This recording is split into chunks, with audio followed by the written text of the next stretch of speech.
satu ruang baca yang berada di Magelang, tepatnya di kawasan luar.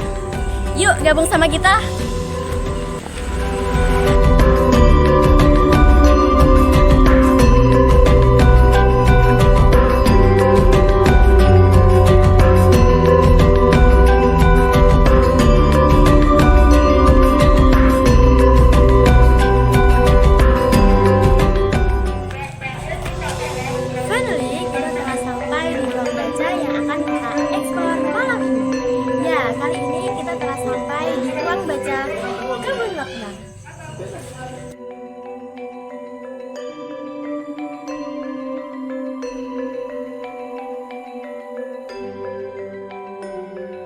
Di ruang baca Kebun Makna ini, kalian juga tidak hanya dapat menemui berbagai buku, tetapi kalian dapat menikmati berbagai makanan dan minuman yang ada di sini sambil mengeksplor banyak buku.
Pak, kapan berdirinya Taman Rumah Baca ini? Ini berdiri secara resmi tanggal 13 Agustus 2022, yakni 3 tahun silam. Jadi openingnya sudah 3 tahun. Oh iya. Terus dari asal usul siapa pembuat dari tempat rumah baca ini, Pak? Ini adalah 2 orang kongsi kami, saya Reki Zakia bersama Mas Kur Hasan, seorang teman di masa mahasiswa dulu, membuat tempat ini bersama saya dengan menggunakan lokasi tanah yang dimiliki keluarga. Akhirnya dibuatlah tempat ini berdua. Jadi tempat ini sudah di atas namakan yayasan, jadi bukan hanya pribadi, kami membuat yayasan namanya Akar Makna Indonesia, jadi agar bisa diteruskan oleh yang lain sehingga perjuangan tidak hanya berhenti menjadi pribadi. Terus inspirasi Bapak untuk membuat kedai rumah baca ini apa, Pak? Yang jelas untuk menghadirkan taman baca atau sebuah perpustakaan publik yang terbuka, yang mudah diakses oleh semua pihak. Karena ini dengan koleksi 5.000 judul buku, ada 2.000 buku anak-anak, kemudian 3.000 lagi buku umum, dan juga masih ada sekitar 5.000 yang belum terdisplay. Inspirasinya adalah untuk menghadirkan perpustakaan yang ramah dan kemudian bisa booming, bisa dibuat nongkrong dan belajar secara asik. Inspirasinya dari teman-teman di Yogyakarta, terus teman-teman di Jakarta, di banyak tempat ada yang pernah membuat. Oh, terus cara merawat tempat agar tetap berkembang ini gimana? Jadi harus dengan program aktif. Jadi kami mempunyai program reguler yang kemudian itu melibatkan banyak pihak, kemudian jaringan. Yang kedua jaringan yakni teman-teman seniman, budayawan, sastrawan, kemudian ahli pelaku seni dan pelaku literasi. Kita buat program reguler yang kemudian ada acara-acara yang menarik, reguler maupun dadakan di setiap event. Lalu ada hal baru. Terus latar belakang wawasan berdirinya ini gimana Pak? Latar belakangnya adalah karena kami prihatin terhadap kondisi anak-anak zaman ini, generasi ini, di mana mereka kurang mementingkan dunia baca dan literasi. Maka kami buat satu tempat yang memungkinkan tempat ini bisa akrab di anak-anak remaja, tapi juga lintas generasi, pertemuan antar banyak usia dari yang remaja, anak-anak maupun orang tua, untuk bisa berdiskusi di tempat ini, membuat hal-hal baru soal kreativitas dan pengembangan. Selama berdiri sampai sekarang kira-kira mendapatkan kesulitan apa Pak dari panjang? Ya, yang jelas kesulitannya adalah harus mencari kader baru untuk meneruskan, kemudian membuat tempat ini menjadi lebih progres.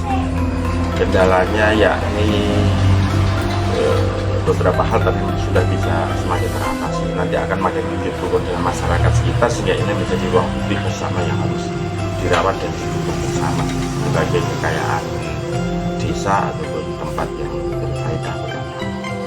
Sasaran apa yang akan menjadikan rumah baca ini Pak?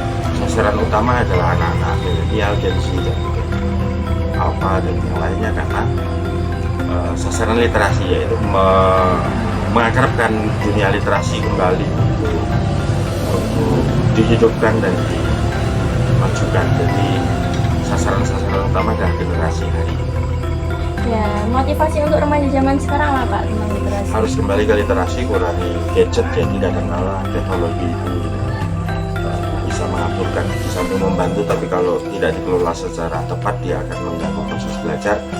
Untuk generasi sekarang haruslah upgrade skill yang bagus soal kemampuan diri sendiri, kemudian punya wawasan literasi yang luas karena kondisinya ada di situ, dan kemudian yang ketiga membangun jaringan itu networking, sehingga kerja-kerja akan bisa terlaksana dengan baik dengan sokongan komunitas dan teman-teman. Ya, terima kasih Bapak sudah mau meluangkan waktu untuk kami untuk mewawancarakan ini. Terima kasih sekali ya Pak. Kami mohon maaf bila ada kesalahan dari kami. Ya, akhirnya terima kasih Terima kasih. Bapak. Semangat untuk anak-anak semua. Iya.